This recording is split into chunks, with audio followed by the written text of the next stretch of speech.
I think many of us have seen over and over again, like A Christmas Story and Black Christmas, two fantastic Yuletime treasures to be watched repeatedly. But the film we're going to talk about today is not a Christmas movie. This is Murder by Decree, not to be confused with Murder by Death. Now, Murder by Death is a comedy. This one from, I think, 1976. It is kind of a spoof of detective films. Murder by Decree is a very serious mystery thriller about Sherlock Holmes versus Jack the Ripper. It stars Christopher Plummer as Sherlock Holmes and James Mason as Watson.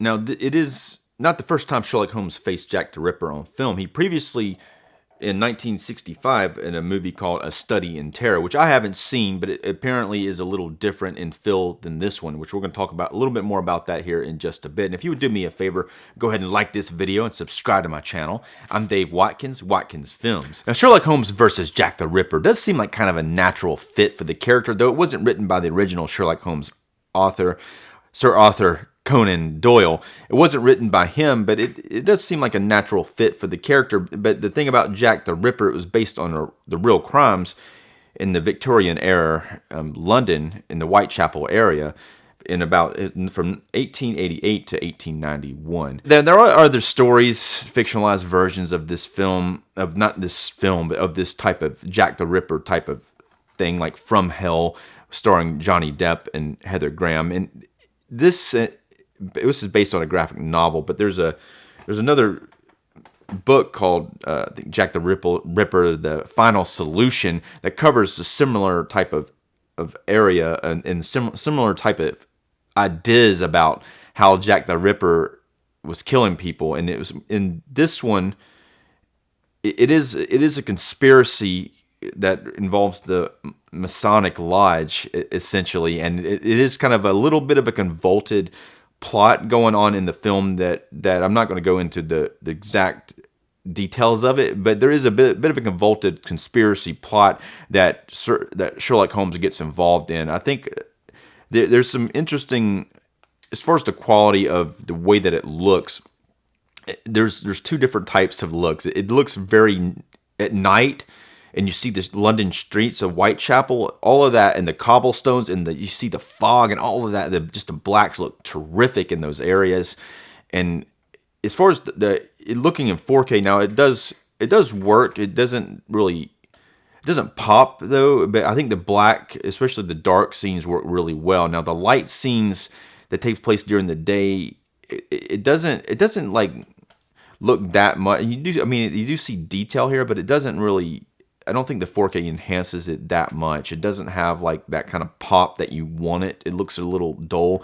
As a matter of fact, some of it looks a little overexposed in the interior day scenes. A lot of times it just looks like there's just way too much light on their faces or something, where it kind of takes away some detail. So as far as the quality of it, this is probably the best available quality of it, and it doesn't look horrible. I'm not saying it looks horrible, but it's not as good as you might hope it would look.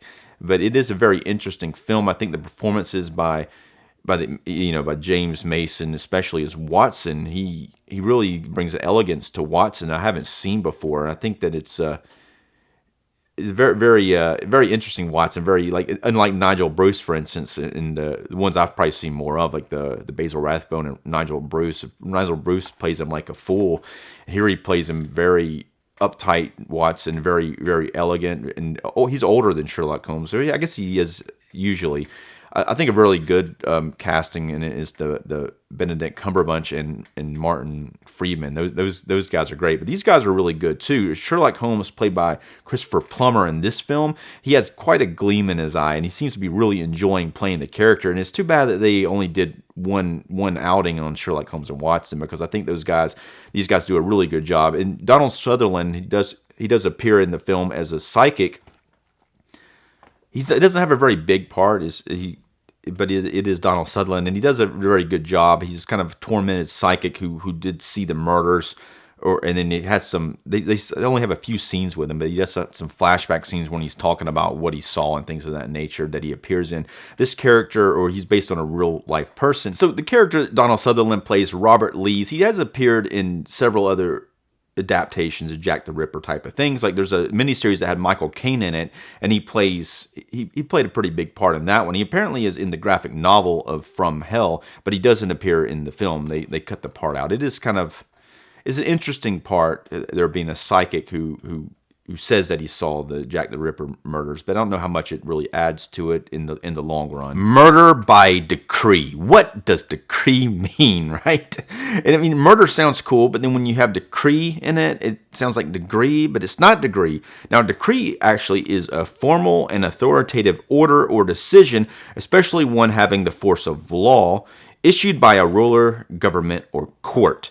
So the title itself is a bit of a spoiler, just to give you a little bit of a spoiler.